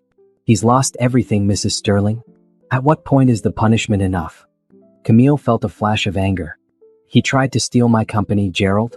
He spent 2 years betraying me while I worked myself to exhaustion. He mocked me, lied to me, and plotted against me. And you're asking me to feel sorry for him because he's working hard and living in a small apartment? That's my life he's describing. That's how I lived when I was building my company from nothing. The difference is I didn't steal to make it easier. Gerald had no response to that. Derek made his choices, Camille continued. He chose to betray me. He chose to steal from me. He chose to commit crimes. Now he's dealing with the consequences. That's how justice works. Tell Derek the answer is no, and if he contacts me about this again, I'll report it as a violation of the no-contact order. She hung up before Gerald could respond. Later that evening, Camille received an unexpected visitor at her office. Jerome from security called to say Heather was in the lobby asking to speak with her. Tell her to leave, Camille said immediately. She says she's not here to cause problems. She says she needs to apologize properly. Camille considered this. Part of her wanted nothing to do with Heather. But another part was curious about what the woman had to say now that enough time had passed for reality to fully sink in. 5 minutes, Camille said. And Jerome, stay close. Heather looked different from the confident woman who had walked into Camille's office months ago. Her designer clothes were gone, replaced by simple jeans and a sweater. Her hair was pulled back in a plain ponytail. She looked tired and humbled. Thank you for seeing me, Heather said quietly, standing awkwardly by the door. You have 5 minutes, Camille said, not inviting her to sit. I know I don't deserve your time, Heather began. I know I don't deserve your forgiveness. But I needed to tell you how sorry I am for everything. Not just the affair, but the way I acted. The things I said about you. The way I participated in Derek's lies. Camille said nothing, just waited. I've been going to therapy, Heather continued, trying to understand how I became the kind of person who would mock another woman for working hard, who would brag about stealing someone's husband, who would think any of that was okay. And what did you learn? Camille asked coolly. That I was never really with Derek.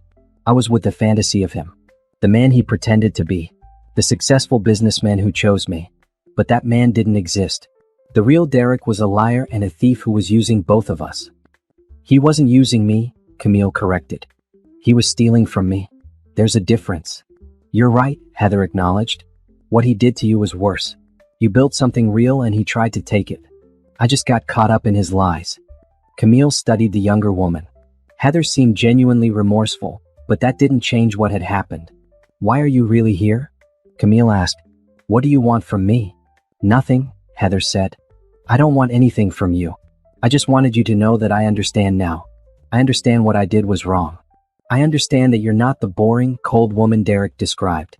You're someone who worked hard and built something amazing, and I should have respected that instead of mocking you. You should have respected my marriage, Camille said sharply. You should have had the decency to walk away when Derek told you he was married. But you didn't. You chose to participate in his betrayal. You chose to laugh about it. You chose to think you were special for stealing another woman's husband. Heather's eyes filled with tears. I know, and I'm sorry. I can't take it back. I can't undo the damage. But I wanted you to know that I'm not that person anymore. I'm trying to be better. Good for you, Camille said without warmth. Now if you're done, I have work to do. Heather nodded and turned to leave. At the door she paused. Derek is struggling. I know you don't care, but I thought you should know. He's broken. Completely destroyed by what happened. He destroyed himself, Camille said. I just stopped enabling him.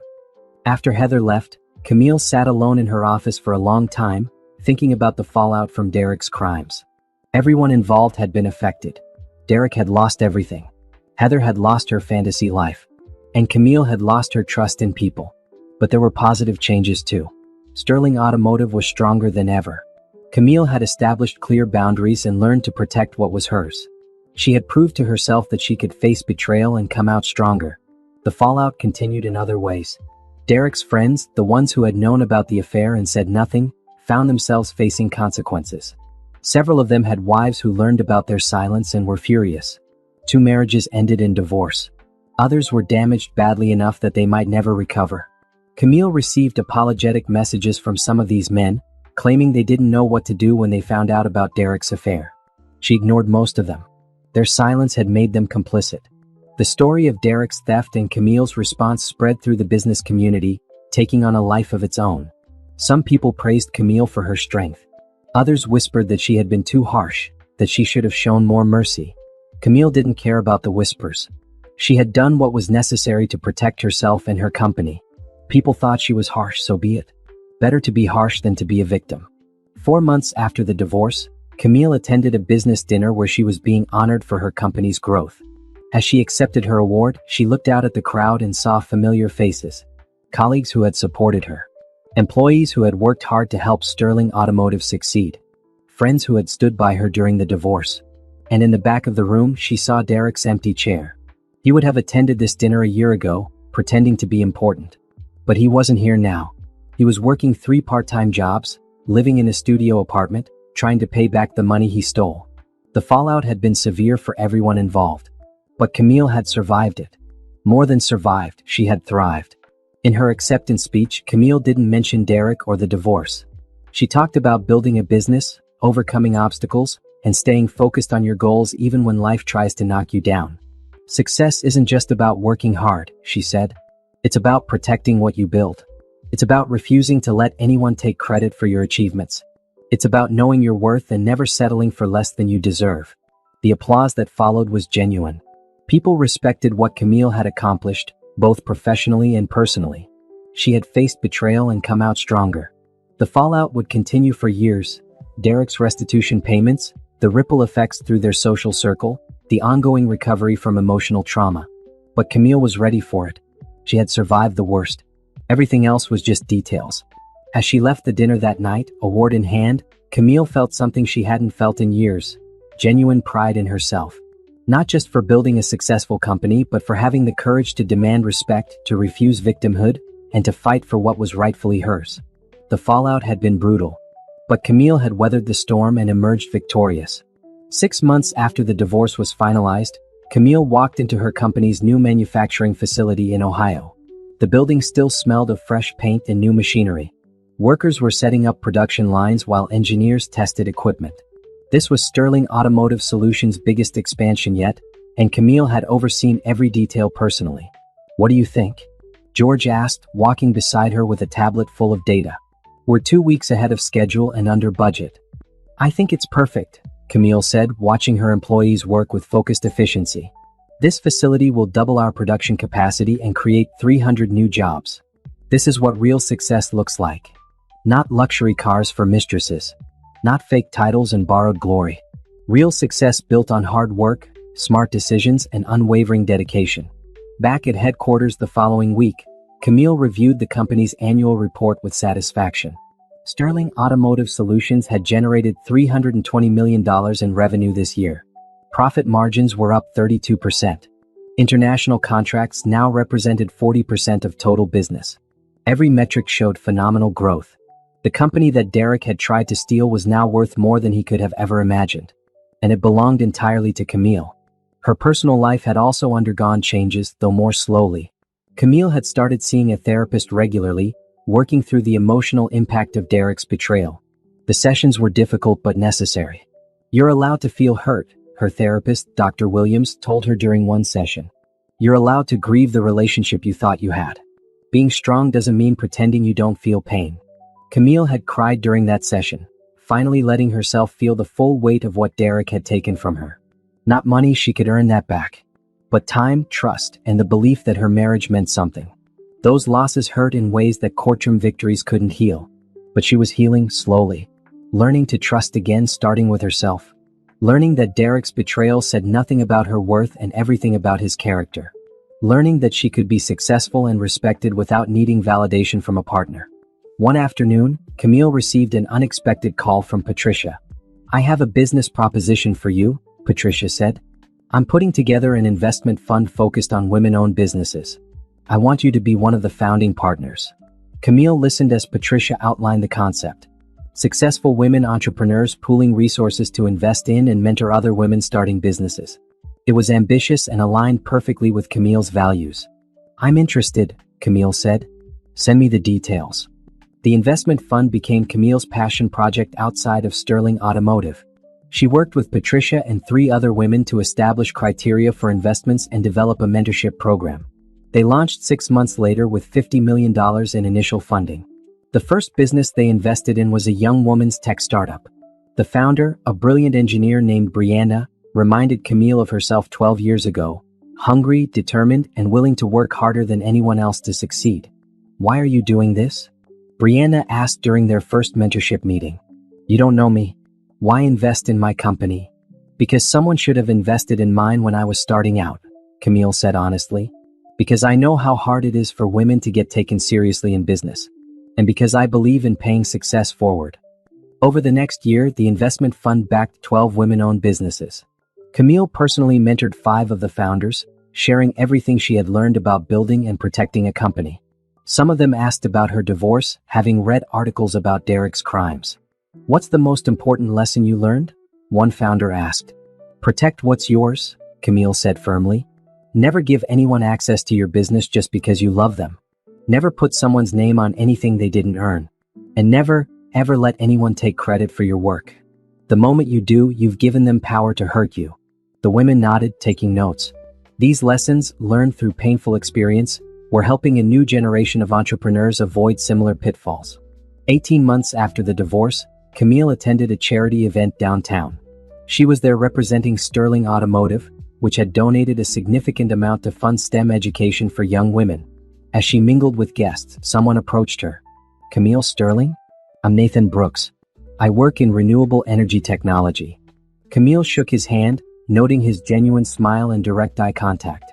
They talked about the charity's mission, their respective industries, and discovered they had similar philosophies about business and social responsibility. "Would you be interested in having coffee sometime?" Nathan asked as the event wound down. I'd love to hear more about your company's work with electric vehicle components. Camille hesitated. She hadn't dated anyone since Derek. The thought of trusting someone new felt dangerous. Just coffee, Nathan said, reading her uncertainty. No pressure. Just two people who run companies having a conversation. Okay, Camille said carefully. Just coffee. They met the following week at a quiet cafe. Conversation flowed easily. Nathan was intelligent, accomplished in his field, and refreshingly honest about his own past mistakes in business. He didn't try to impress Camille with exaggerations or take credit for things he hadn't done. He simply talked about his work with genuine passion. I looked you up after the charity event, Nathan admitted. I read about your divorce and what your ex-husband did. That must have been incredibly difficult. It was, Camille said, appreciating his directness. But I got through it. More than got through it, Nathan said. You handled it with remarkable strength. Not many people would have fought back the way you did. They continued meeting for coffee, then dinner, then occasional weekend activities. Camille was cautious, keeping her guard up, watching for any red flags. But Nathan remained consistent, honest, respectful, and genuinely interested in her as a person, not just as a successful business owner. I'm not looking to rush anything, Nathan told her after they had been seeing each other for 3 months. I know trust is hard after what you went through. We can take this as slowly as you need. That patience meant everything to Camille. She wasn't ready to call Nathan her boyfriend or talk about a future together. But she was learning that not everyone was like Derek. Some people were exactly who they appeared to be. 2 years after the divorce, Camille stood on stage at a national business conference, giving the keynote address. The auditorium was packed with entrepreneurs, executives, and business students. She had been asked to speak about building a successful company and overcoming obstacles. 12 years ago, I started Sterling Automotive Solutions in my garage, Camille began, her voice strong and confident. I had no investors, no connections, and no business degree. What I had was a vision and the determination to make it real. She walked the audience through her journey, the early struggles, the breakthroughs, the expansion. She talked about making difficult decisions, taking calculated risks, and learning from failures. Then she addressed the elephant in the room. Some of you know that 2 years ago, I discovered my husband had been embezzling from my company and personal accounts. He had stolen over $500,000 to fund an affair. It was the most painful experience of my life. The room was completely silent, everyone listening intently. I had a choice, Camille continued. I could have stayed quiet, accepted the betrayal, and moved on quietly. That's what a lot of people expected me to do. But I didn't. I fought back. I demanded accountability. I refused to be a victim. She paused, looking out at the audience. That decision cost me my marriage. It cost me friendships. It made me look harsh to some people who thought I should have been more forgiving. But it gave me something more valuable, my self-respect, my company, my future. Camille clicked to her final slide, showing Sterling Automotive's current success metrics. Today, Sterling Automotive Solutions is stronger than ever. We've expanded internationally. We've doubled our revenue. We've created hundreds of jobs. None of that would have been possible if I had let someone steal from me without consequences. She faced the audience directly. The lesson isn't just about protecting your business. It's about protecting yourself. It's about knowing your worth and refusing to accept less than you deserve. It's about understanding that sometimes the hardest decisions are the right ones. The applause was overwhelming. People stood up, clapping, some with tears in their eyes. After the speech, dozens of people approached Camille, sharing their own stories of betrayal and recovery. Women who had faced similar situations. Men who had watched their mothers or sisters struggle with unfaithful partners. Young entrepreneurs who were learning what it meant to protect what they built. You inspired me to leave my husband, one woman said, gripping Camille's hand. He wasn't stealing money, but he was taking credit for my work, making me feel small. Your story gave me the courage to walk away. Thank you for being honest, a young man said. My mom went through something similar, but she never fought back. I wish she had seen someone like you showing her it was possible. Camille listened to each person, offered what encouragement she could, and felt a deep sense of purpose. Her pain had meaning now. Her struggle had helped others find their own strength. That evening, Camille sat in her hotel room, looking out at the city lights. Her phone buzzed with a text from Nathan. Saw the video of your speech. You were incredible. Proud of you. She smiled. Nathan had become a genuine part of her life over the past year. A friend, a support, and slowly something more. They were taking things carefully, but Camille was beginning to believe that maybe someday she could trust someone again. Another text came through, this one from Monica. Derek completed his jail sentence today. He's officially a free man. Wanted you to know in case it affects anything. Camille stared at that message for a long moment. Derek was out of jail. Back in the world. Living whatever life he had managed to build from the ruins of his crimes. She felt nothing. No anger, no fear, no satisfaction. Just nothing. Derek had become irrelevant to her life. He was someone who had hurt her once, but who no longer had any power over her present or future. She deleted Monica's message and went back to reviewing plans for Sterling Automotive's next expansion.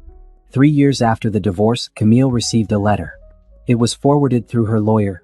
Derek, respecting the no-contact order, had sent it to Monica, who had decided to pass it along to Camille with the note. You can read it or throw it away. Your choice. Camille almost threw it away without reading it, but curiosity won out.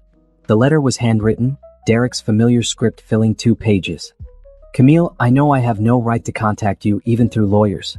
I know I destroyed everything between us, but I wanted you to know that I understand now what I did to you. Not just the theft, the betrayal of trust, the disrespect, the cruelty of taking credit for your work. I've had a lot of time to think. Time in jail, time working minimum wage jobs, time watching my life fall apart.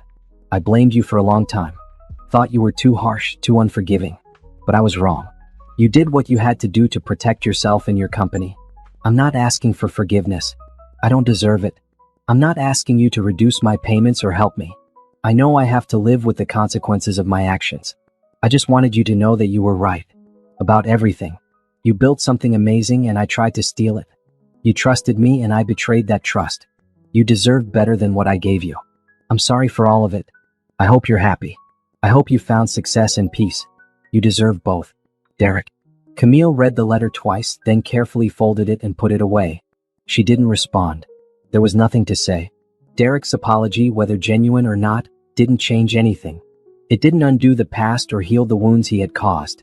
But it did give her closure. The knowledge that Derek finally understood what he had done. That he had taken responsibility for his actions. That he knew she had been right to fight back. That evening, Camille met Nathan for dinner. They had been together for over a year now, taking things slowly but steadily. He knew about Derek, knew about the betrayal, knew about Camille's caution. I got a letter from Derek today, Camille told him over dessert. An apology. How do you feel about that? Nathan asked carefully. Nothing, Camille said honestly. It's nice to know he understands what he did wrong. But it doesn't change anything. My life moved on without him. Nathan smiled. Your life did more than move on. You built something incredible. Not just your company, your strength, your integrity, your willingness to stand up for yourself. That's rare, Camille. Looking at Nathan across the table, Camille felt something she hadn't felt in years. Hope. Not just hope for her business or her success, but hope for her personal life. Hope that maybe she could trust again. Hope that not everyone would betray her. Thank you, she said quietly, for being patient with me, for understanding why I'm cautious. Always, Nathan said. You're worth the patience. 5 years after the divorce, Camille stood in her office at Sterling Automotive Solutions, looking at the latest quarterly report. The company had reached $500 million in annual revenue. They had facilities in 6 states and partnerships with manufacturers on 3 continents.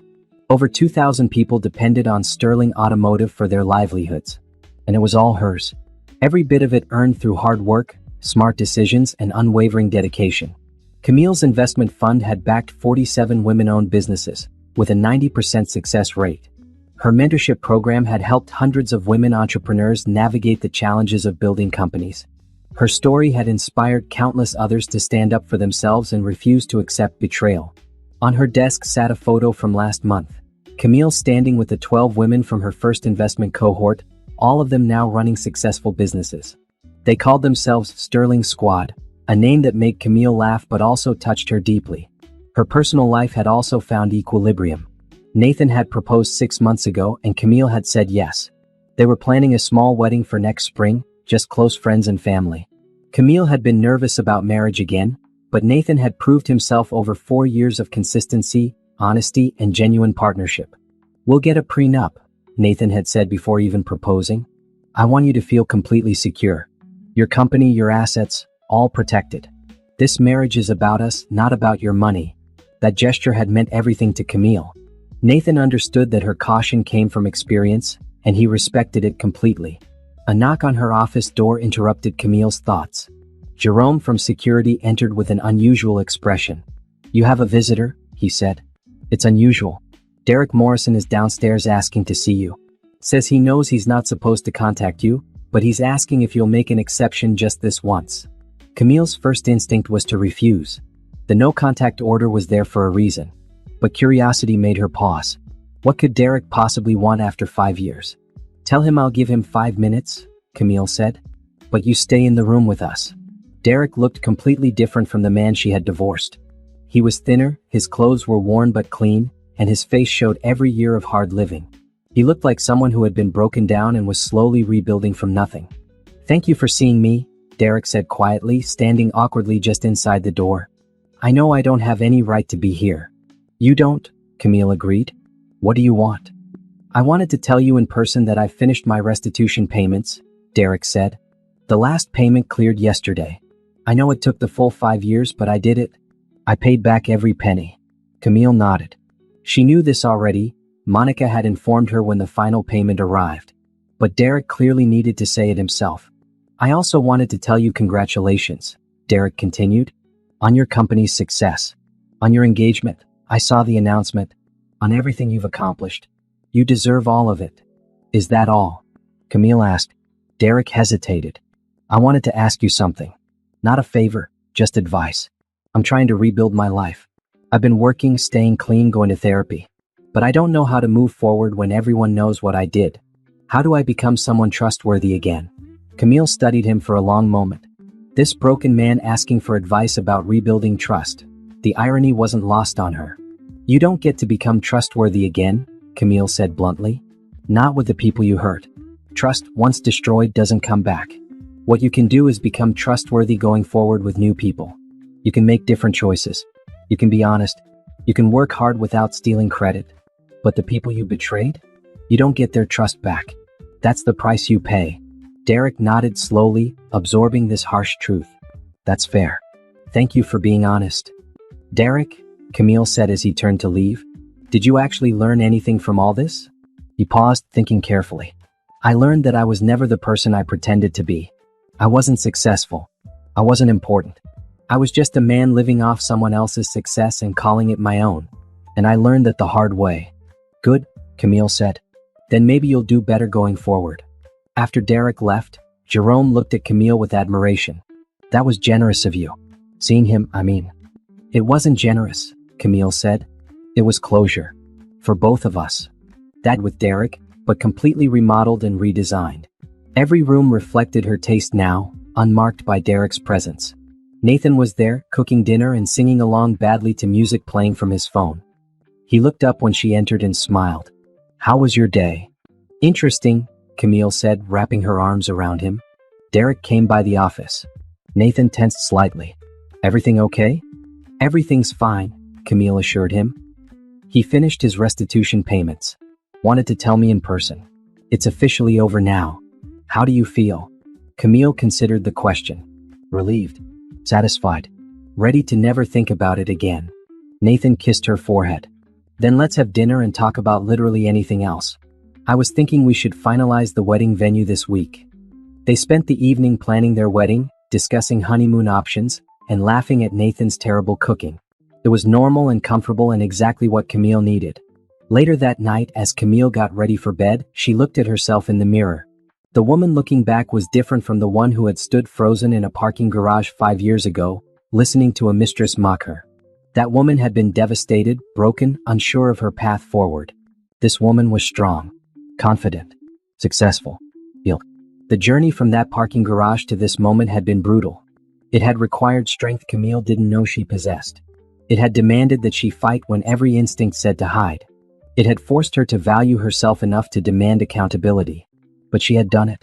She had taken back her power, protected her company, and rebuilt her life into something even better than before. The new beginning wasn't just about Sterling Automotive's success or the investment fund or her upcoming marriage. The new beginning was about Camille herself, a woman who had learned that her worth wasn't tied to anyone else's opinion, that her success belonged to her alone, and that she had the strength to overcome anything life threw at her. She had wanted revenge and she had gotten it. Derek had lost everything while Camille thrived. But more importantly, Camille had reclaimed herself. She had refused to be a victim. She had stood up, fought back, and won. And now, 5 years later, Camille Sterling stood on the other side of betrayal, not broken, not bitter, but stronger, wiser, and ready for whatever came next. The past was finally behind her. The future stretched ahead, bright with possibility.